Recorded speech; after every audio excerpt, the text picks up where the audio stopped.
Hey, welcome to Wicked Deke, slightly inebriated 2019-2020 NHL season Central Division Prediction. Yes, we're a week out from real hockey. It's time to put your huevos up on the table and predict the finishing order of each division. So today we're looking at the Central Division, and we have to start with number one. It pains me to say this. The Stanley Cup champion, St. Louis. Oh, it's hard to say. The Blues. The Blues. Dear God, you think the world had ended. Yes, the St. Louis Blues won the cup. Shockingly. So, I'm not a Blues fan, obviously, but we have to give respect where respect is due. If you win the damn cup, we're going to pick you number one in your division the next year. So, number one, St. Louis. Now, do I think the Blues will actually win the division? No, I don't.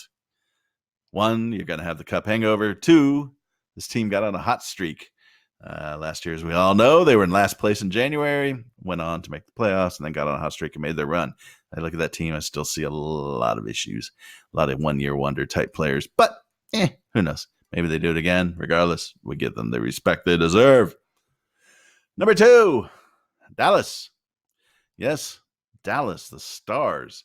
That might be a little surprise, of course, or as their president would say, the motherfucking Stars. I like the Stars, and no, not so much because of their bizarre free agent signings. Corey Perry, really? I know it was $1.5 million, but come on, haven't we seen this story before? Player plays with one team for 12 years, is great, starts to fade, then he gets cut, bounces around for a couple of years, and has some horrible years at some secondary teams. I mean, does anybody expect Corey Perry to really rebound? I mean, he might not even be able to cheap shot people anymore. But those kids, man, they've got some kids on the team, and you got to think having a playoff run is really going to help them from confidence level, if nothing else. Heiskanen, I have no idea how you pronounce his name. The defender, the little kid that was shredding up in the playoffs last year. That kid's 20. Freaking 20. He is going to be a just force. And having a playoff run under his belt, man, that kid is going to be coming strong. And then, of course, they have guys like, Klinberg, who are going to be fine as well. And on offense, I actually like some of their bottom six guys. I like Hintz, Dowling, Fox. I like some of these kids. I think they're the kind of guys that aren't going to put up big numbers, but they're the kind of kids you win cups with. They do a lot of little things, throw the appropriate elbow, accidentally stick their end of their stick in somebody's crotch at an important point. The key stuff. And then, of course, you have the Stars. To me, Jamie Benn has kind of regressed. I know everybody loves him, but you look at him, and I thought the criticism of him was warranted last year. The guy mails it in a lot of games, and when all that hubbub was going on, if you saw what some of the other teams' coaches were saying anonymously, they would tell their players, just don't make him angry, and he'll just kind of float through the games. Now, obviously, he played better in the playoffs, but I'm not a huge Ben fan. But Joe Pavelski, that signing, that's a great signing. Yeah, he's 35, which in hockey is, your oldest dust age. But Pavelski's game isn't really based on speed. It's based on getting in front of the net and, redirecting shots. And he's freaking good at it. He's going to pot 30 goals. Who knows? New team, maybe he only gets 25. But that's some serious production from your center position. I think that's a great signing. It's going to make a huge difference for them. Really add some secondary scoring, depending on how they build their lines. So that's a good one. Then on defense, of course, though, they've signed Sekera, Andre Sekera. Kings fans will remember him. He who must not be named. Don't really understand that. They have Roman Polak, so they still have some age. So that's definitely their Achilles heel. But they seem to have gotten their act together, and sometimes that's half the battle. And when you look at that defense, they're going to have John Stevens as a defensive coach now. Then I realized, Kings fans are going to look at him as, former head coach and how that didn't work out well. But the guy can coach defense. I mean, he was the defensive coach for one of the cup runs at least, maybe both. I don't remember. But the guy knows his defense. And so that should help the Stars quite a bit. So I like the Stars to surprise a little bit and finish second. Third, Colorado, the Avs. Now, a lot of you might have the Avs higher, and I would understand why, because you look at that roster and you look at those kids and you think, God damn, this team's got to be good. But then you actually look at the way they've played the last couple of regular seasons, and they're one of those teams that they're not great in the regular season for whatever reason. I have no idea why. Now, they got in the playoffs and they were impressive. But, they didn't have a lot of secondary scoring from their forwards. They had some issues on defense. For years, they had questions about their goaltending. A lot of that seemed to be solved last year. And you can certainly say they're a team that's coming, but they just don't look like one of those teams that's ever going to be, like the Capitals, who every year just rack off 100 points during the regular season and then have problems in the playoffs. And I guess that's probably good, because really, who cares how many points you get in the or in the regular season, as long as you qualify for the playoffs, if you can go on a run. And when you have a center lineup of McKinnon and Landeskog and Kadri now, that's pretty damn impressive. So I look for them to finish about third, but once the playoffs start, if they can get through that first round series, and that's kind of always the key with teams, because the first round series seem to be very chaotic. But if you can get through that, this team looks like it has a real shot. And of course, on defense, they brought in Makar. They're going to have Makar for a full year. But other than that, they are a little sketchy on defense. Eric Johnson, he can be hit and miss. Ian Cole can be very hit and miss. Zadorov is, physical force, not exactly the most, limber guy. Doesn't cover a lot of ice unless he can hit you with his stick. So there's some issues there, but they have, Gerard, another young player who's pretty impressive. So I think they'll be fine there. So I'll say third place for the Avs. Fourth, Nashville, the Mighty Predators. Doesn't this feel like a team that's starting to fade? It really does to me. I don't really know why. They're not particularly old. It just seems like they've made some decisions in the not too distant past on talent that haven't really worked out that well. Particularly, think about it. Shea Weber for PK Subban. Everybody was poo-pooing that trade because obviously PK is a good bit younger and a good bit healthier. Well, now he's gone for pretty much nothing. So they've lost Weber and PK for pretty much nothing. They got nothing back from it, really. Nothing of substance, to be quite honest. And then you start looking at their roster.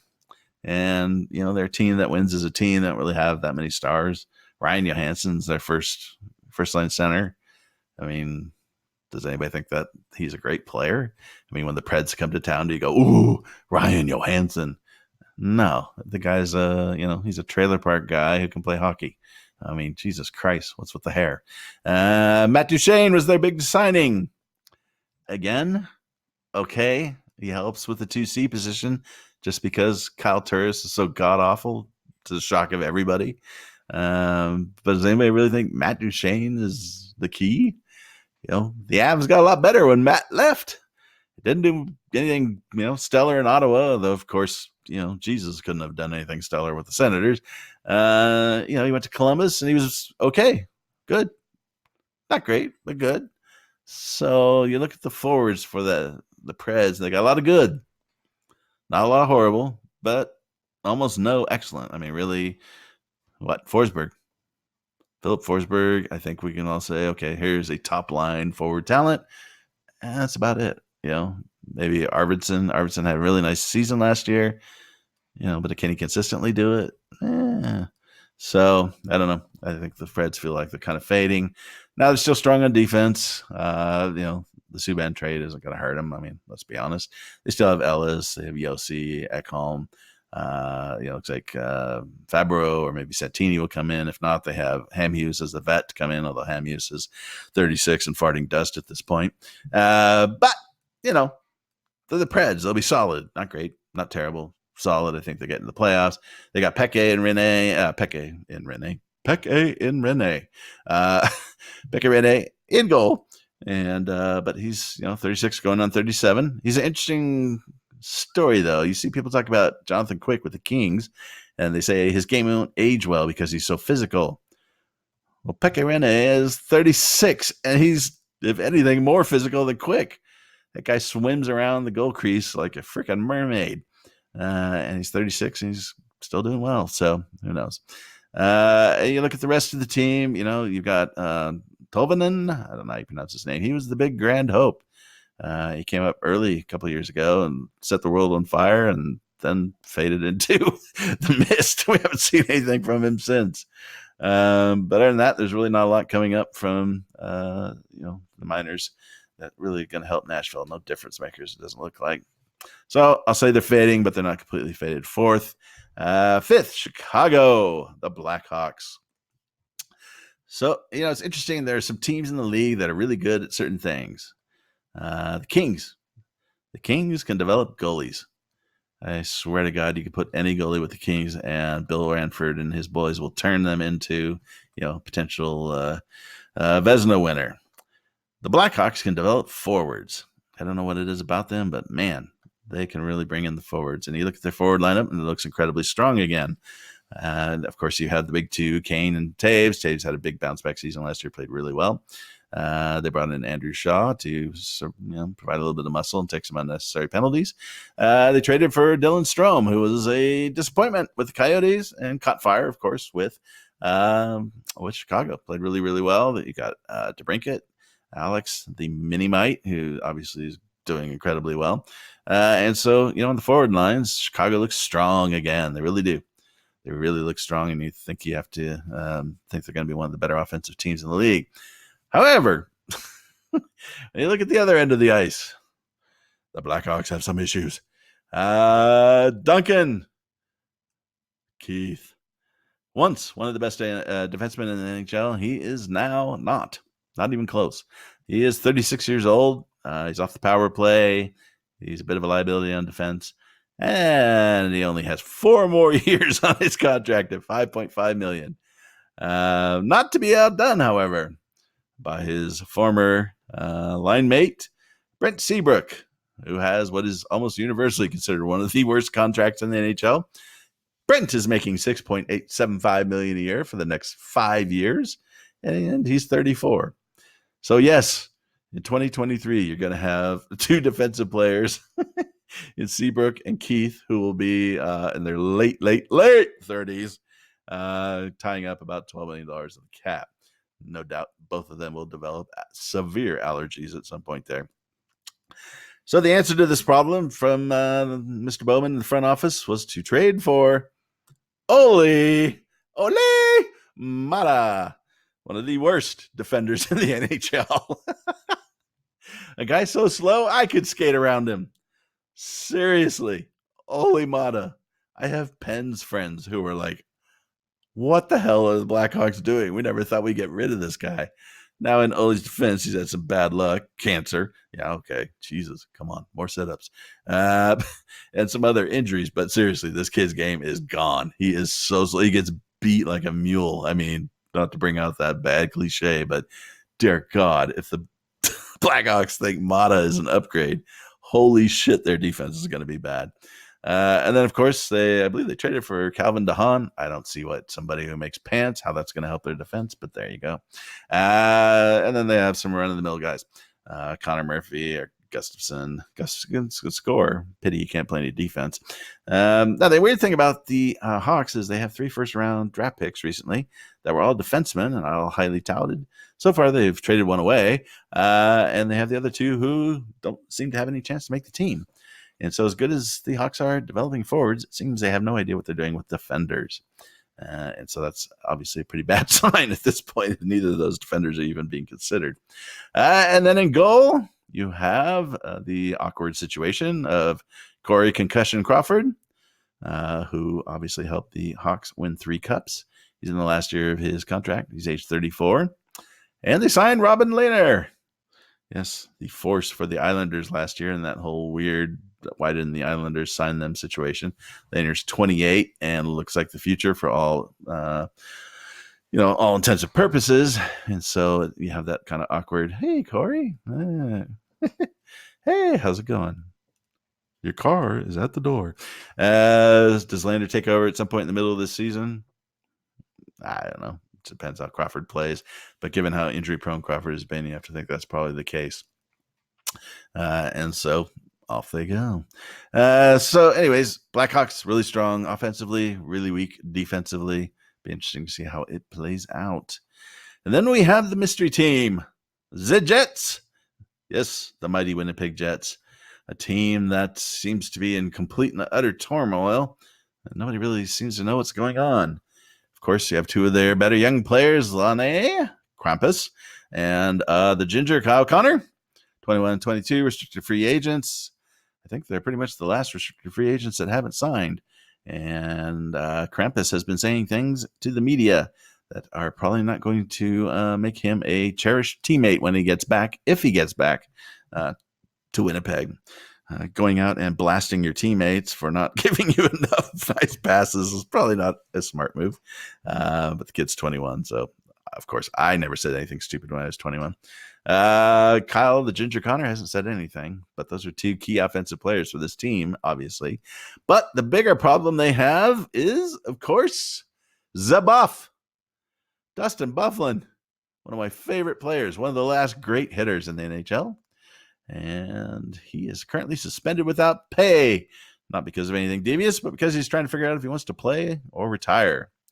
And if Dustin Byfuglien retires, the Jets are screwed because their defense, oh man, it's going to be ugly. Now, here we are. We're nearing the end of training camp, and we haven't heard anything from the Big Buff so far, at least last I'd heard.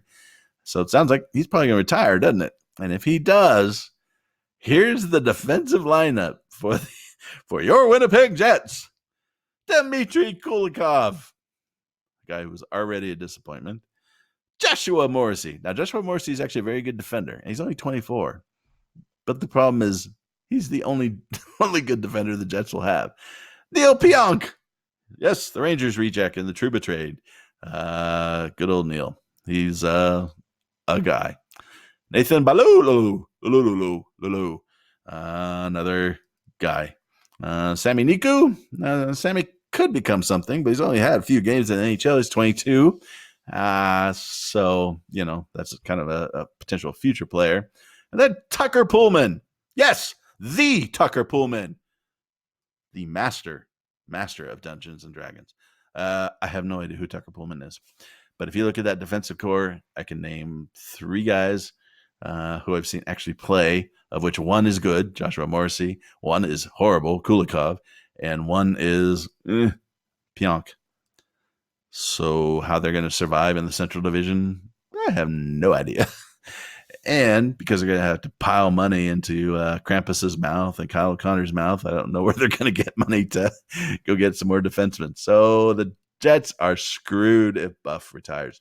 And then in goal, they have Connor Badko Hellebuck. A lot of people like Connor. I don't. Yeah, he makes the average saves, but man, he gives up some bad goals. You go back and you watch that series last year with the Jets and the Blues. Jesus Christ. This guy was terrible. I don't think he's a big game goaltender, but inquiring minds can disagree. So the Jets, it's hard to look at them and think anything other than, oh dear, somehow the window opened and shut in like 2 years. But as bad a situation as the Jets are in, well, they could always be Minnesota. The Wild.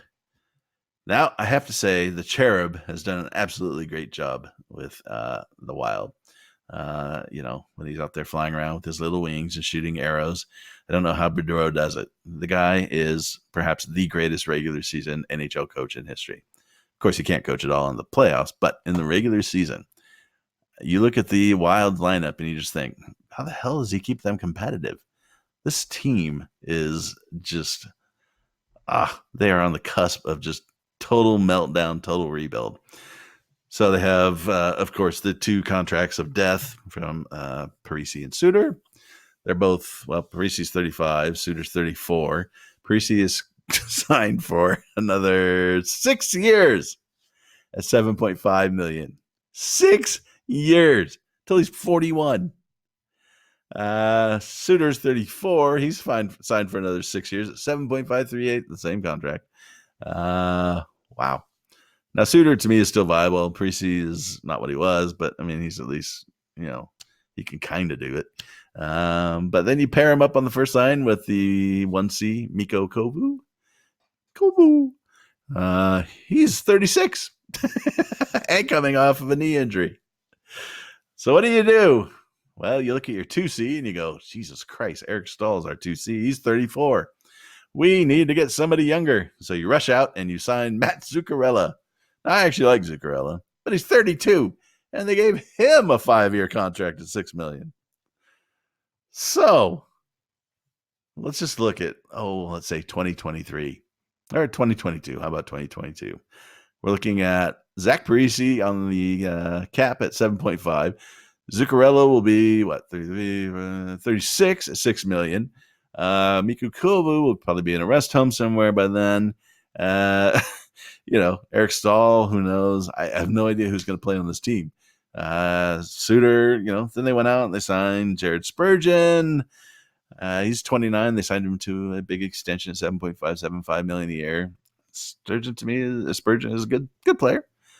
Not a great player. Do you really want to sign that contract with him? They just look like a team that is just waiting to take a fall. You look at their young kids, they don't really have any. They don't. It's just, they have Kevin Fiala, who they traded for. If he was that great of a player, do you think the Preds would have traded him? They have Jason Zucker at 27, and all they've been doing is trying to trade him for the last 2 or 3 years.